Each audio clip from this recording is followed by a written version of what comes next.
हार्दिक दवे और जोधपुर से आ रही है खबर जहां पर आसाराम की इलाज वाली याचिका से जुड़ा मामला है। इस वक्त की अपडेट यह कि करवड़ अस्पताल ने भी आसाराम के उपचार से इनकार कर दिया है।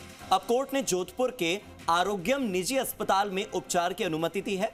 10 दिन तक आरोग्यम आयुर्वेदिक अस्पताल में आसाराम का इलाज होगा।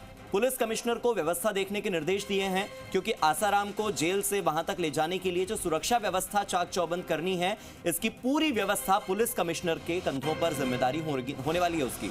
माधवबाग के 2 डॉक्टरों की सलाह आसाराम ले सकते हैं क्योंकि उन्हें महाराष्ट्र के माधवबाग में ही अपना इलाज करवाना था, लेकिन कोर्ट ने उन्हें महाराष्ट्र के माधवबाग में इलाज करने से रोक दिया, ऑर्डर्स नहीं दिए और ऐसे में लॉ एंड ऑर्डर बिगड़ने की स्थिति में आसाराम को फिर से जेल भेजा जा सकता है। हालांकि 10 दिन के लिए उन्हें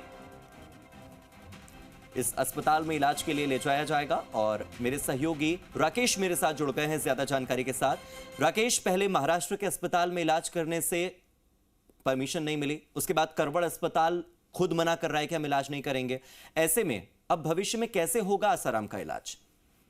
देखिए, जहाँ तक आसाराम के इलाज की बात है, आसाराम को शुरू से ही एम्स हॉस्पिटल जोधपुर ने एम्स दिल्ली में रेफर करने की बात कही थी, लेकिन हर बार आसाराम की ओर से दरखास्त की गई कि हमें आयुर्वेदिक उपचार करवाना है, उन्हें एलोपैथिक उपचार नहीं करवाना है। इस पर माधवबाग की रिपोर्ट नेगेटिव आई। माधवबाग के बाद अब करवड़ अस्पताल ने भी हाथ खड़े कर दिए, तो ऐसे में आसाराम की ओर से जोधपुर के ही निजी अस्पताल का नाम सजेस्ट किया गया है। तो उस पर कोर्ट ने ये जरूर कहा है कि वो 10 दिन तक उपचार करवा सकते हैं। आज से जब भी चाहेंगे वो 10 दिन की उन्हें अनुमति रहेगी, लेकिन उससे पहले पुलिस कमिश्नर को ये डायरेक्शन दिया गया है कि जिस अस्पताल की ये बात कर रहे हैं वहाँ सुरक्षा व्यवस्थाओं के लिहाज से उसको जांचा पड़ताला जाए ताकि किसी प्रकार का लॉ एंड ऑर्डर न बिगड़े। इसलिए पहले पुलिस कमिश्नर उसकी जांच करेंगे, उसके बाद जब उनकी ओर से हरी झंडी दी जाएगी उसके बाद आसाराम का उपचार जो है जोधपुर के निजी आयुर्वेदिक अस्पताल में शुरू किया जाएगा। लेकिन इस दौरान अगर हालात बिगड़े, लॉ एंड ऑर्डर खराब हुआ, तो निश्चित तौर पर पुलिस कमिश्नर को ये भी डायरेक्शन दिए कि तत्काल आसाराम को सेंट्रल जेल में शिफ्ट किया जाएगा। इससे पहले माधवबाग और फिर करवड़ अस्पताल दोनों ने इलाज के लिए जो रिपोर्ट सौंपी, उन रिपोर्ट्स में क्या सामने आया?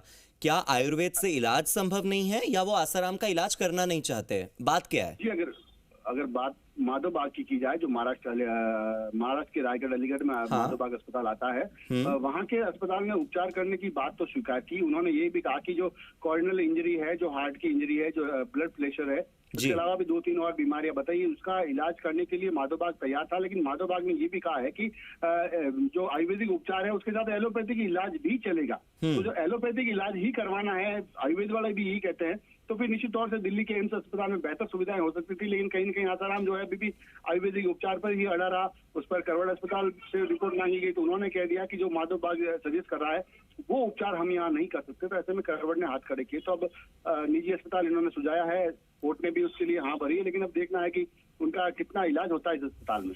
ठीक है राकेश, बहुत बहुत शुक्रिया इन जानकारियों के लिए।